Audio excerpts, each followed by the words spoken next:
Hello friends, আমি কৌশিক বিশ্বাস, তোমাদের ম্যাথস টিচার। তোমাদের অঙ্ক করাই আমি। তোমাদের গণিত প্রভা বইয়ের ক্লাস 6-এর গণিত প্রভা বইয়ের প্রতিটি অধ্যায়ের সমস্ত অঙ্ক করার টার্গেট নিয়েছি আমি। তো আগের ক্লাসগুলোতে আমি 2-3 নম্বর চ্যাপ্টারটা করিয়েছি। আজকে পড়াবো 100 পর্যন্ত রোমান সংখ্যা। এই চ্যাপ্টারটা আজকে পড়াবো 100 পর্যন্ত রোমান সংখ্যা। তো তোমরা যদি ক্লাস 6-এ পড়ে থাকো তো আমার ভিডিওগুলো থেকে তোমরা অঙ্ক শিখতে পারো, বা তোমাদের বাড়িতে আপনাদের বাড়িতে যদি কোনো বাচ্চা থেকে থাকে ক্লাস 6-এর, তাদের অঙ্ক করাতে হেল্প করতে পারে। এই ভিডিওগুলো থেকে আপনারা হেল্প নিতে পারেন। তো আজকে পড়াবো 100 পর্যন্ত রোমান সংখ্যা। তো তোমরা জানো রোমান সংখ্যা কী?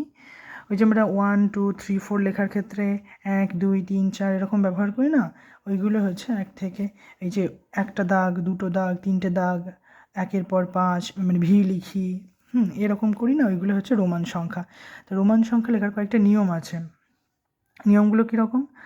রোমান সংখ্যা লেখার সময় একই চিহ্নের পরপর ব্যবহার মানে যোগ, মানে দুটো দাগ দিলে 2 হবে, একটা দাগ মানে 1, দুটো দাগ মানে 2, তিনটে দাগ মানে 3, যোগ হয়। রোমান সংখ্যায় কেবলমাত্র আই এক্স সি এম পরপর ব্যবহার করা যায়, যেমন X X, triple X, C C, এরকম। রোমান সংখ্যায় ভি এল ডি কখনোই পরপর ব্যবহার করা যায় না।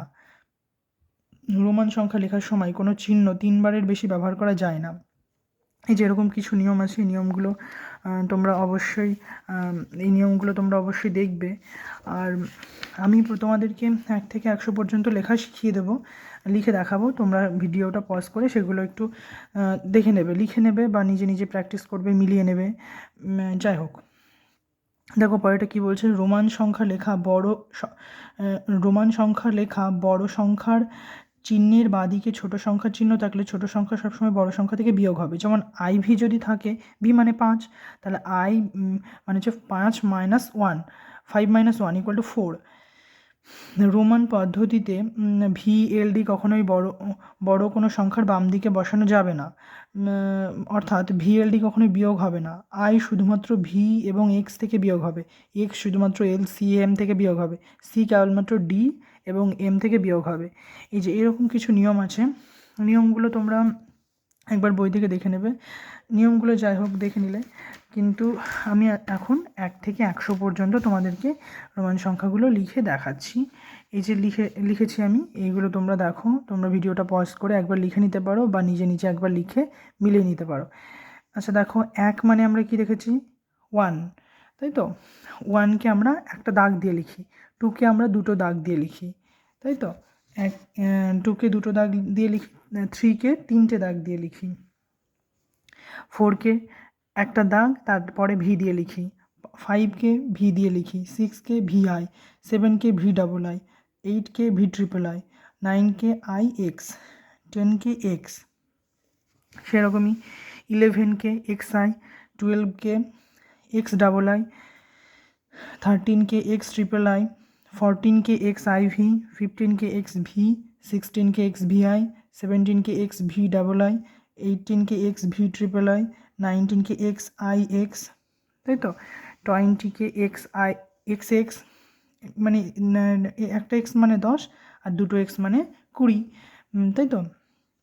আর 21কে XXI, মানে পরে বসছে মানে যোগ হচ্ছে, XX মানে 20, তার সাথে 1 যোগ 21, X22 মানে হচ্ছে XXII, মানে দুটো X মানে 20, তার সাথে 2 যোগ।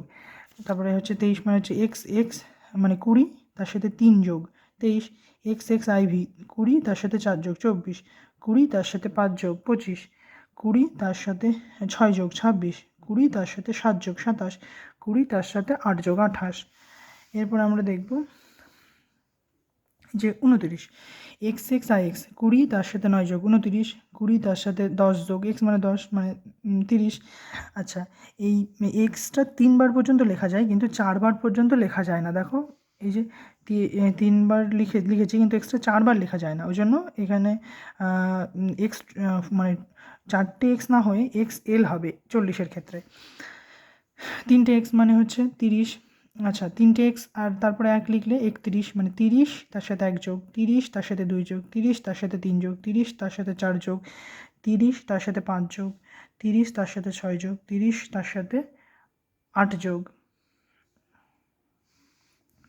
তারপরে 30 তার সাথে 9 যোগ, হ্যাঁ, এই 40 মানে হচ্ছে এক্সএল। কেন? এল মানে হচ্ছে 50, আর পরে লেখা মানে যোগ, আগে লেখা মানে বিয়োগ। তাহলে এল, এক্সের আগে যদি এল লিখি তাহলে এলের থেকে এক্স বিয়োগ, এল মানে কত 50 আর এক্স মানে কত 10, তাহলে 50 থেকে 10 বিয়োগ করলে কত হয় 40, তার মানে 40 এটা। সেরকম 41 মানে হচ্ছে এক্সএল 1, এই যে এক্সএল মানে হচ্ছে 40, তাহলে এক্সএলের সাথে 1 যোগ, এক্সএলের সাথে 2 যোগ, এক্সএলের সাথে 3 যোগ, এক্সএলের সাথে 4 যোগ, হ্যাঁ। তারপরে দেখো এক্সেলের সাথে 5 যোগ, এক্সেলের সাথে 6 যোগ, এক্সেলের সাথে 7 যোগ, এক্সেলের সাথে 8 যোগ, এক্সেলের সাথে 9 যোগ। তারপর এই এক্স এল এর সাথে আর পরে পরে এক্স হবে না, কারণ কি ওরকম কোনো মানে হয় না, এল মানেই তো 50, আমরা তো জানি এটা, তাই না? এল মানে 50, তাহলে এল মানে 50। এইবার হচ্ছে এল নিয়ে কাজ করতে হবে আমাদের। কি না, আমরা যখন লিখবো 51, 52, 51 যখন লিখছি তখন কি লিখবো এল আই, 52 যখন লিখছি এল ডাবল আই, এলের পরে 2, এলের পরে 3, এলের পরে 4, এলের পরে 5, 55 হলো। এরপর আবার দেখো 56 থেকে, 56 মানে কি এল ভি আই, এলের পরে 6, এলের পরে 7, এলের পরে 8, আর মানে 58 হলো, এলের পরে 9, এলের পরে 10, মানে হচ্ছে এলের পরে 10 মানে 60। আচ্ছা 40 মানে হচ্ছে এক্সেল, আর 40 মানে হচ্ছে এক্সেল, আর 60 মানে হচ্ছে এল এক্স, ঠিক আছে? কারণ এলের আগে এক্স বসলে সেটা বিয়োগ হয়, এলের পরে এক্স বসলে সেটা যোগ হয়। এলের সাথে 10 যোগ করলে 60 হবে, বুঝতেই পারছো। তাহলে 60 মানে জেনে গেলাম এল এক্স। এবার এল এক্স নিয়ে কাজ করবো। এল এক্সের পরে 1, এল এক্সের পরে 2 মানে 62, এল এক্সের পরে 3 মানে 63, এল এক্সের পরে 4 মানে 64, এল এক্সের পরে 5 মানে হচ্ছে 65, এল এক্সের পরে 6 মানে হচ্ছে 66, এল এক্সের পরে 7 মানে 67, এল এক্সের পরে 8 মানে 68, এল এক্সের পরে 9 মানে 69।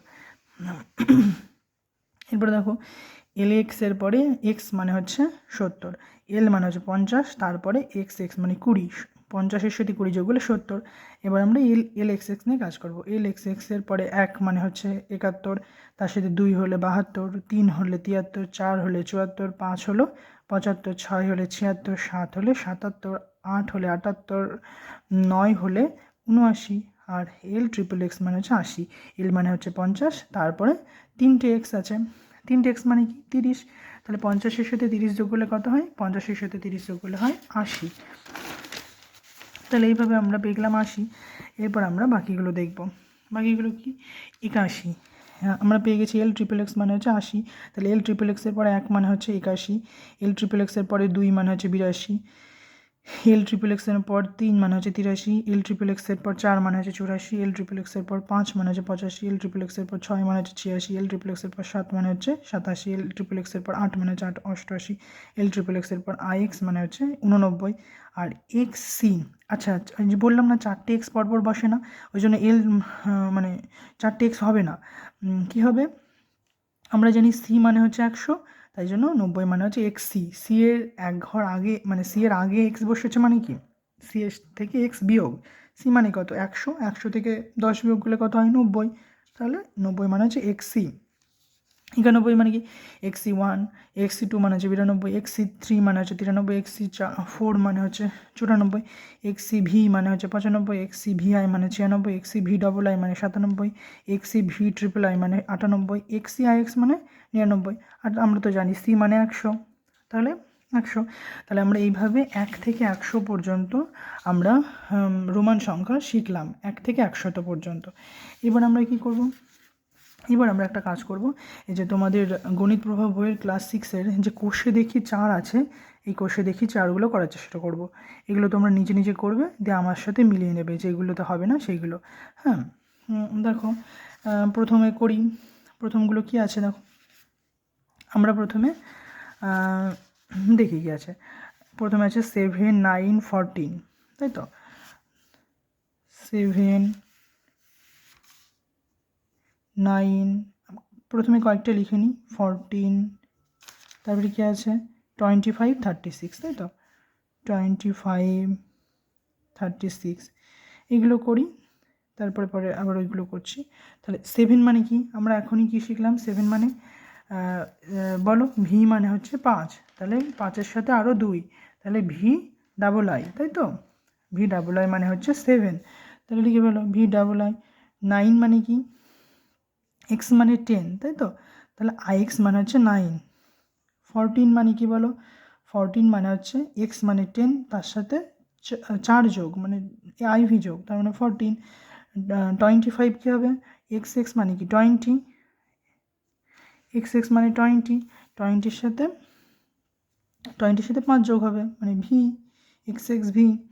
আর 36 মানে কী হবে, 36 মানে হচ্ছে প্রথমে লিখতে হবে 30, তাই তো, ট্রিপল এক্স মানে 30, তার সাথে যোগ হবে ভিআই, তাহলে হয়ে গেল। তারপরে বাকিগুলো লিখি, F G H I J. কী বলছে 54, দাঁড়াও, 54, 65, 89, 90, 98, তাই তো, এইগুলোর রোমান হরফে লিখতে বলেছে। এইগুলো হচ্ছে হিন্দু আরবিক সংখ্যা। 1 থেকে 100 পর্যন্ত আমরা যেটাকে শিখেছি 1 2 3 4 5 6 7 8 9 10, এইগুলো হচ্ছে হিন্দু আরবিক সংখ্যা। আর এই যে 1, এই যে এক্স এক্স দিয়ে যেগুলো লিখছি এগুলো হচ্ছে রোমান সংখ্যা। তাহলে এইগুলোকে বলছে হিন্দু আরবিক সংখ্যা থেকে রোমান সংখ্যা লিখতে বলছে। তাহলে 54 কী হবে, বলো 54 কী হবে, 50 মানে কি এল, তার সাথে 4 মানে কি আইভি। 65 কী হবে, 60 মানে কি প্রথমে দেখতে হবে এল এক্স, তার সাথে 5 যোগ হবে, তাই তো। আচ্ছা 89, প্রথমে আমাদের দেখতে হবে 80 মানে কি, 80 মানে কি এল মানে 50, তার সাথে ডান দিকে এক্স হলে যোগ হয়, তাহলে 3টে এক্স বসিয়ে দিই, মানে 50 60 70 80, 80-র পরে 9, 9 মানে কি আই এক্স, হয়ে গেল 89। এবার 90, আমরা জানি সি মানে হচ্ছে 100, তার আগে যদি এক্স বসিয়ে দিই তাহলে সেটা হয়ে যাবে 90, এক্স বিয়োগ হবে। 98 কী হবে, এক্সি মানে হচ্ছে 90, তার সাথে হয়ে যাবে হচ্ছে 8 যোগ হয়ে যাবে, তাহলে হয়ে যাবে হচ্ছে 98। তাহলে এইভাবে আমরা হিন্দু আরবিক সংখ্যাগুলোকে রোমান সংখ্যায় লিখতে পারি। এবার দেখো দুইয়েরগুলো কী বলছে, নিচের প্রতিটি রোমান সংখ্যাকে হিন্দু আরবিক সংখ্যায় লিখি। এই যে এই সংখ্যাগুলোকে হিন্দু আরবিক সংখ্যায় লিখতে বলেছেন। তাহলে দেখি দুইয়েরগুলো এই রোমান সংখ্যাগুলোকে হিন্দু আরবিক সংখ্যায় লেখার চেষ্টা করি। তাহলে দুইয়ের অঙ্কগুলো করি। এই যে দুইয়ের অঙ্কগুলো আমরা টুকে নিয়েছি, I x V triple I, তাহলে এইগুলোকে আমরা রোমান সংখ্যাগুলোকে আমরা হিন্দু আরবিক সংখ্যায় লিখব। তাহলে আই এক্স মানে কি 9, এক্স মানে 10 আর আই এক্স মানে 9, ভি ট্রিপল আই মানে 8 আমরা জানি, ভি ডাবল আই মানে 5 6 7 7, আই ভি মানে 5-এর থেকে 1 বিয়োগ মানে 4, ভি আই মানে 6, তাই তো। এগুলো হচ্ছে হিন্দু আরবিক সংখ্যা আর এগুলো হচ্ছে রোমান সংখ্যা। তাহলে এইগুলো দেখি, ট্রিপল এক্স মানে কি একটা এক্স মানে 10, তাহলে 10 10 20 আর 10-এ 30, 30, তাহলে ট্রিপল এক্সের পর আই এক্স আছে, ট্রিপল এক্স মানে 30, তার সাথে আই এক্স যোগ মানে কত 30 যোগ 9 সমান সমান 39, ঠিক আছে, 30 যোগ 9 মানে 39। এক্সএল মানে কত, এক্সএল মানে হচ্ছে এলের থেকে এক্স বিয়োগ, এল মানে হচ্ছে 50, 50-এর থেকে 10 বিয়োগ, তার মানে হচ্ছে 40, 50 বিয়োগ 10 সমান সমান 40, তাই তো, এটা হবে 40। আচ্ছা এক্সএল মানে হচ্ছে 40, 40-এর সাথে 9 যোগ, তাহলে কত হবে 49। এক্সএল মানে হচ্ছে 40, 40-এর থেকে সাথে 1 যোগ, তার মানে হচ্ছে 41, তাই তো। এইভাবে আমরা কী করব, এইভাবে আমরা রোমান সংখ্যাগুলোকে হিন্দু আরবিক সংখ্যায় লিখব, ঠিক আছে। দেখি দুইয়ের এখনও সি ডি আছে, সি এরটা কী বলছে দেখি, এল ভি, এল মানে কত 50, এল মানে হচ্ছে 50, এলের সাথে ভি আছে মানে 50 প্লাস 5, কী হবে 50 প্লাস 5 মানে কী হবে 55। তারপর এল আই এক্স, এল মানে কত 50, তার সাথে আই এক্স আছে মানে 50 প্লাস 9 কী হবে 59। এল এক্স, এল মানে কত 50, তার সাথে এক্স আছে তার মানে কত 10 যোগ হবে মানে 60। এক্স সি, সি মানে কত 100, 100-এর থেকে 10 বিয়োগ তার মানে 90। এক্স সি ভি, 100-এর থেকে 10 বিয়োগ তারপর হচ্ছে 5 যোগ, তার মানে কত 90, 90-এর সাথে 5 যোগ মানে 95, ঠিক আছে। এবার ডিএটা দেখি, ডিএটা বলছে X X V I, X X মানে 20, তার সাথে 6 যোগ মানে 26, এক্স আই তার মানে কি 10, তার সাথে 1 যোগ মানে 11, triple X V I, triple X মানে 30, 30-এর সাথে 30 যোগ 6 তার মানে কত 36। এক্সএল ভি, এক্সএল মানে কত 40, 40-এর সাথে 5 যোগ তার মানে 45, তাই না। আচ্ছা এল এক্স এক্স ভি মানে কত, এল মানে হচ্ছে 50, 60 70 75, তাই তো 75, তার মানে এইভাবে আমরা রোমান সংখ্যাগুলোকে হিন্দু আরবিক সংখ্যায় লিখতে পারি। তোমরা দেখবে তোমরা রোমান আরবি বিভিন্ন ধরনের যেখানে অন্যান্য বইতে যেগুলোতে পাবে রোমান সংখ্যাকে হিন্দু আরবিক সংখ্যায় লেখার চেষ্টা করবে, হিন্দু আরবিক সংখ্যাকে রোমান সংখ্যায় লেখার চেষ্টা করবে। 1 থেকে 100 পর্যন্ত তোমাদের তো দেখিয়েই দিয়েছি, এই যে তোমরা ভিডিওটা পজ করে করে সেগুলো দেখে নেবে। 100 পর্যন্ত তোমরা খুব ইজিলি পেরে যাবে। আচ্ছা 3 আর 4-এর অঙ্কগুলো দেখি। খুব বেশি অঙ্ক নেই এখানে, এইটুকুই অঙ্ক আছে, কিন্তু তোমরা অন্যান্য বই থেকে আরও বেশি বেশি করে করবে, তাহলে প্র্যাকটিস হয়ে যাবে। 3-এর অঙ্কগুলো দেখি কি বলছে। 40 সংখ্যাটা কি হবে, 40 সংখ্যাকে আমরা কিভাবে লিখতে পারি। 40 মানে কত আমরা জানি, এল মানে হচ্ছে 50, তার সাথে এক্স বিয়োগ করলে হয়ে যায় 40, তার মানে এক্সএল হবে। তার মানে এই অংশটা সঠিক হবে। 4টে এক্স যেহেতু পরপর বসে না, তাহলে এটা ভুল, এইটা সঠিক, এক্সএল হবে। আচ্ছা তারপরে কী বলছে 49কে আমরা লেখার চেষ্টা করি। 49কে কী বলছে, এক্সএল মানে তো 40 আমরা জানি, তাহলে তার সাথে আইএক্স যোগ হবে 9, তাহলে 49, তাই তো, তাহলে এই অপশানটা সঠিক হবে। তারপর হচ্ছে 90টা দেখি কী হয়। 90 মানে কত, সি মানে 100 আমরা জানি, তার আগে যদি এক্স বসে তাহলে সেটা 90, 10 বিয়োগ হবে, তাহলে সেটা হবে 90, তাই না। এবার 4-এরগুলো দেখি। 4-এরগুলো কী বলছে, 4-এ 5 আর আইভি দেওয়া আছে, 5 আর আইভি, তাহলে 5 বড় না আইভি বড়, আইভি মানে কি 4, তাহলে 5 বড় না 4 বড়, অবশ্যই 5 বড়, তাই জন্য গ্রেটার দ্যান চিহ্ন হবে। হ্যাঁ এই চিহ্নটা হচ্ছে গ্রেটার দ্যান। বি কি বলছে, এক্স আইভি বড় না 14 বড়, এক্স আইভি বড় না 14 বড়। এক্স আইভি মানে কত, এক্স মানে হচ্ছে 10, 10-এর সাথে 4 যোগ, 10-এর সাথে 4 যোগ করলে হতো 14, তাহলে 14 এদিকেও 14, তাহলে কী হবে সমান সমান, এক্স আইভি আর 14 হচ্ছে সমান সমান। সি এরটা কী বলছে, এক্স আই এক্স আর X X I, X I X আর এক্স এক্স আই, দুটোর মধ্যে কোনটা বড় কোনটা ছোট। এক্স আই এক্স মানে কি, এক্স আই এক্স মানে হচ্ছে 19, তাই না, এক্স আই এক্স মানে হচ্ছে 19, আর এক্স এক্স আই মানে কত 21, তাহলে 19 বড় না 21 বড়, 19 বড় না 21 বড়, অবশ্যই 21 বড়, তার মানে লেস দ্যান চিহ্ন হবে, তাই না, এটা লেস দ্যান চিহ্ন হবে। ডি এরটা কি আছে, ডি এরটা বলছে L X X V I, L X X V I, আর আছে L X X I V, L X X I V, তাই না। তাহলে এটা কী হচ্ছে, এল মানে 50, 60, 70, 70-এর সাথে 6 যোগ করলে কত হয় 76, আর এটা 70-এর সাথে 50, 60, 70, তার সাথে 4 যোগ মানে 74, তার মানে 76 বড় না 74 বড়, অবশ্যই 76 বড়, তার মানে এখানে গ্রেটার দ্যান চিহ্ন, তাই না। তাহলে এই অঙ্কগুলো এইভাবে বের করে নেবে। এই আমরা তো সাধারণত হিন্দু আরবিক সংখ্যার সাথে পরিচিত, তাই রোমান সংখ্যাটাকে হিন্দু আরবিক সংখ্যায় কী হচ্ছে সেটা দেখে নিয়ে গ্রেটার দ্যান হবে না লেস দ্যান হবে নাকি ইকুয়াল হবে। এই হা মুখটা যদি বাঁ দিকে থাকে সেটাকে বলে গ্রেটার দ্যান, আর হা মুখটা যদি ডান দিকে থাকে তাহলে সেটাকে বলে লেস দ্যান। বাঁ দিকের সংখ্যাটা ছোটো হলে সেটা হচ্ছে লেস দ্যান, আর ইকুয়াল টু মানে তো তোমরা জানোই কোনটা ইকুয়াল হয়। তাহলে এইভাবেই অঙ্কগুলো করতে হবে। আচ্ছা তোমরা আরও অন্যান্য অঙ্কগুলো করবে, যদি কিছু প্রবলেম হয় তাহলে অবশ্যই কমেন্টে জানাবে, আমি সলভ করে দেওয়ার চেষ্টা করব। আচ্ছা আজকে পড়ালাম হচ্ছে 100 পর্যন্ত রোমান সংখ্যা। পরের দিন আমরা শুরু করব বীজগাণিতিক চলরাশির ধারণা, বীজগাণিতিক চলরাশির ধারণা। ঠিক আছে, আজকে এই পর্যন্তই। তোমাদের আমার পড়ানোতে যদি কোনো হেল্প হয়ে থাকে তাহলে অবশ্যই চ্যানেলটিকে সাবস্ক্রাইব করে রাখতে ভুলবে না, আর অবশ্যই বন্ধুদের সাথে শেয়ার করে দেবে। ঠিক আছে।